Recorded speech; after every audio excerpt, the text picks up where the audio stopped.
Put your hands together for the one and only Prince.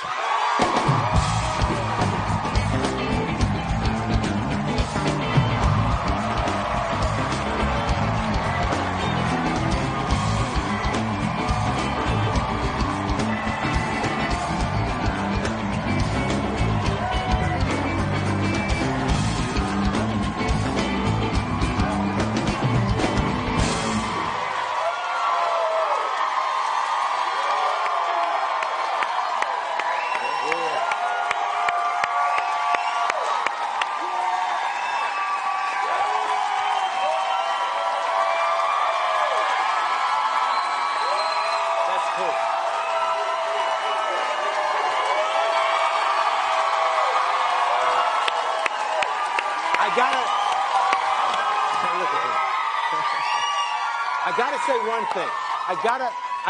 There's only one way to start this. The first person to contact me when I came back to late night was this man to congratulate me and to say he would be here, save me a night. Thank you, Duke. You've always been a good friend.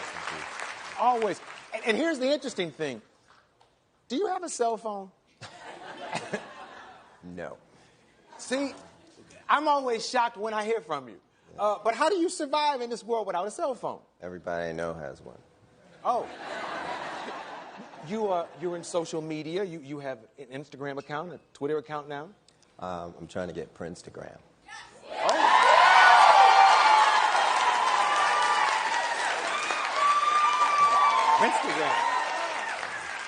Instagram.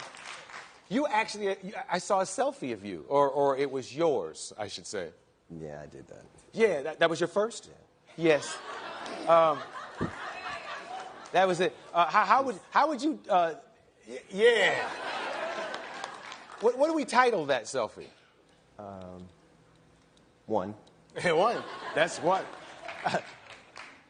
Let's talk about titles. Your favorite title in the Prince catalog. What's your favorite song? Turns you on every time you do it. I usually answer by saying the next one. But there is a song that we've just written called The Breakdown. One of the things that we try to do, though, is wait until we have other songs that go together with our favorites. That's why it takes a long time to come out with albums. Yeah. These days. Yes. Because, not being under contract, there's no rush to do anything. If you weren't... They like that. They like you having your freedom, I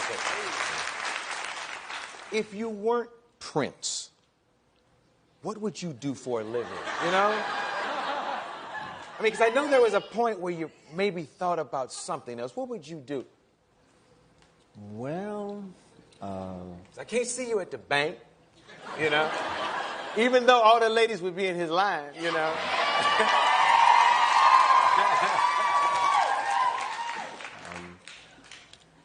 When I was 16, I was completely broke and needed to go get a job, so I got the Yellow Pages out, and I couldn't find one thing that I wanted to do. So I decided I was going to push as hard as I could to be a musician and win at it,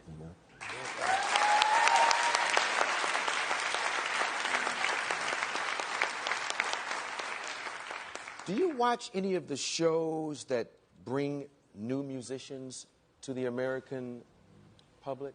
Not so much. Yeah, I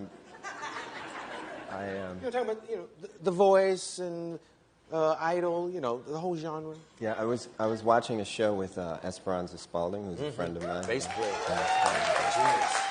And we were both sitting there quiet. We were watching.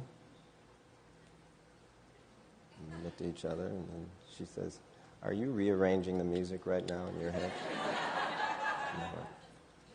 And then she said, "So am I." So it's really hard to watch other musicians because you tend to, it's like a painting you want to make straight or whatever. You just hear it, music like you hear it. Doesn't mean that, what they're doing isn't of merit. It's just, I just hear music different. That's all. Now, I've met, it seems like 100 musicians today here with you. What do you look for in musicians these days? I was thinking about your question a second ago. I think I'd want to teach in some capacity if I didn't play. there's a lot of fine musicians in the group right now, and I'm learning from them. So as much as I'd like to teach, I also like to learn. Yeah. Is there a huge vault of material that you've created that we've never even heard? And how do you make those choices? Because I'd like to hear everything that you pen. You know, just to hear it. You would look different when it was finished. It takes a long time. There's a lot of music down there. Like how many songs? I have no idea. Yeah. I don't go back in time and listen to it like that. I worked on it and brought it as far as I could right then. A lot of it I didn't even finish. Mm-hmm. You know, a lot of the bootlegs that are out right now, they are unfinished, unmixed. You know, sometimes they change lyrics. And again, you wait until, you know, you can find other things to go with it. We live in a singles-driven market, but, you know, I come from the old school of making albums, and that's what I'll always do.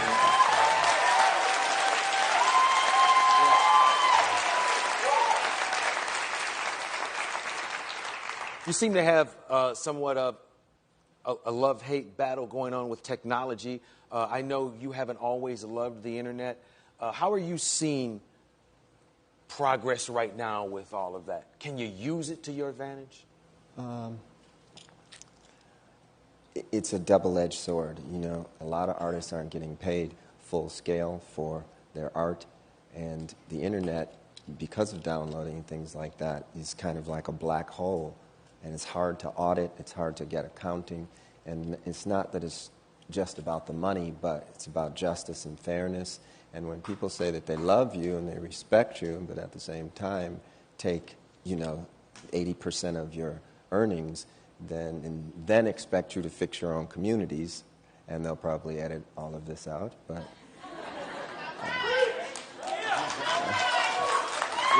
then it gets, that's the sharp part of the sword, and we're at the wrong end of it right now. So eventually, with courageous people going out there and actually saying something and standing up for it, I think we'll get some balance.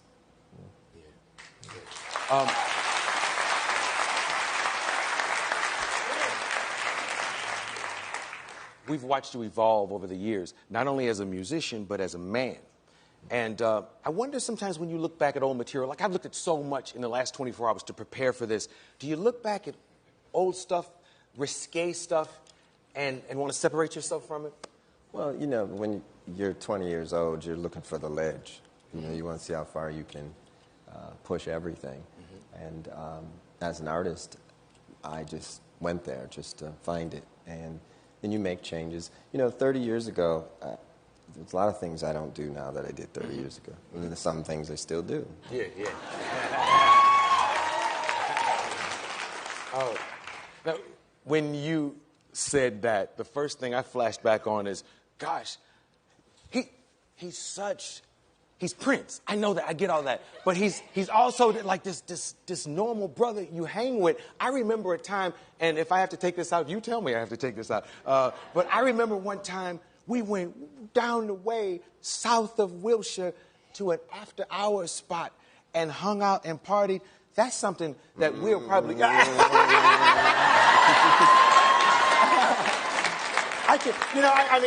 have a son now, and congratulations. Yes, sir. And there were so many things that we did back then. Remember that house? We were sitting in a house. And Vaguely. Yeah.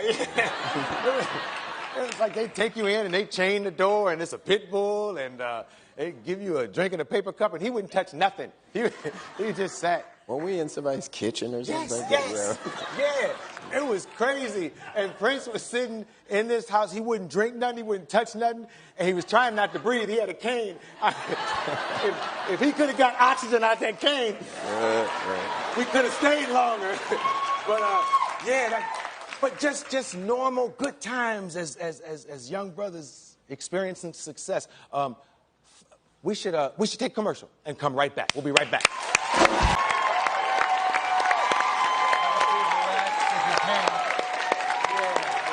I want you comfortable. We're back with Prince, and we're going to do something different and special tonight and allow Prince's fans, a.k.a. the Purple Army, We're going to allow you to ask him a few questions. Who's got the first question for Prince? There you are. As an artist, I know that you make, create, and let go, but it is Purple Rain's 30th anniversary.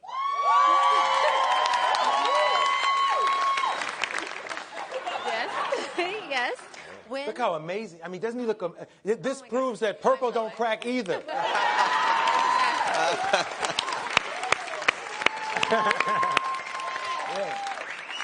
When was the last time you watched it, and what did you think? Actually, I was in the living room 3 days ago, and it came on television, and I watched Take Me With You.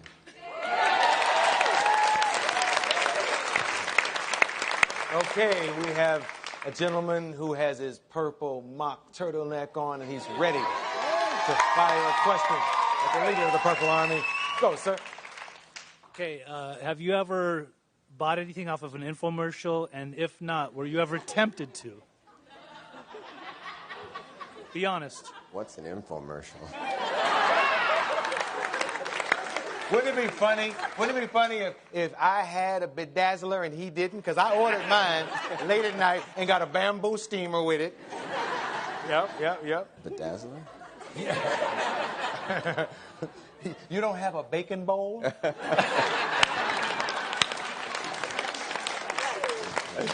All right, next question. Thank you. Hello, ma'am. Hi. What's your name? Rhonda. Hi, Rhonda. Everybody has a pet peeve. What really, really annoys you? Strangers touching my hair.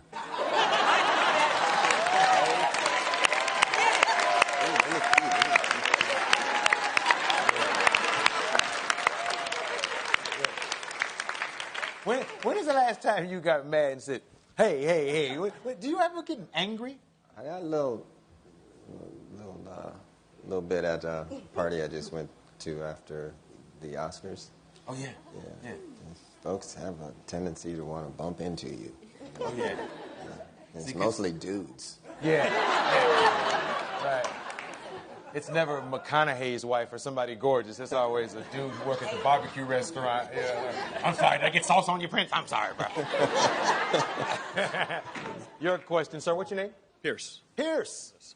What household chore do you do that people would be surprised by? I can cook. No. But only one thing. Only one thing.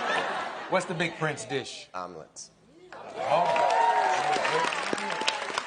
Oh. All my friends have high cholesterol. Thank you for that question, sir. Prince has answered a few questions from the Purple Army, but I want to take it one step further. I want to help some of you. So I've asked everybody to tell my producers about problems you might be having in your life, things you might want Prince's help on, things you might like Prince to solve. And there's a gentleman who told my producer a story. His name is Steven. Where are you, Steven? This is Steven. Do I get to sit in your lap? Well, no. We're going to get you a stool. Yeah. Steven. Had to try. Yeah. Okay, Steven. Tell Prince your problem. Well, you see, Prince, I moved down to L.A. a little over a month ago, and I've got a girl up in Portland. We actually had our first date at your Portland gig that you did last April with Third Eye Girl. That was our first date. You played Always in My Hair, and that kind of became our song because we had a lot of fun dancing around. But she had this ex, and I kind of met her through this ex. And since I've been down here, everybody's kind of drifting their own ways, and I think kind of seeing the ex again while I'm down here. So, we started with Prince. We should end with Prince. Come on, Prince, help me out. Slam dunker. So she thinks right now, this minute, that she's still your woman. Yeah. Ah. But hang on now. I'm not the bad guy. I didn't do any cheating. Quit looking at me like that. We're talking about a Delilah here. She cheated. Right. And don't you all have a puppy? Mm-hmm. His name's Little Berkeley. I'm his stepdad. She had him before me, but I want custody of him, so if you can get the dog. You got her number? Oh. Hey, B, you have that number of the girlfriend. Please dial her. Sorry, Prince, I'm making you the bad guy. Now, her name is Keegan? Yes, Keegan. Okay, I have to say hello. Hello? Hello? Hey, Keegan, this is Arsenio and Prince. You're live on the air. Hi. Hi. Where are you right now, Keegan? I'm in Portland, Oregon. Say hello to Prince. Hello, Prince. Hi, Keegan. Do me a favor. Tell me about Steve. Tell you about Steven? Yes. Well, Steven is fabulous, and I adore him. Who's this new guy you've seen? Are you trying to get back with Steven or what? Talk to me. Well, you know, Steven moved to L.A., and I've been hanging out with my ex and trying to figure out what's up. But, you know, I like L.A., but I don't think I could ever live there. Okay. Well, listen, Steven's a good guy, but I have a message for you from him. Should I be nervous? No, it's a good message. In this relationship, things are much harder than in the single world. Oh,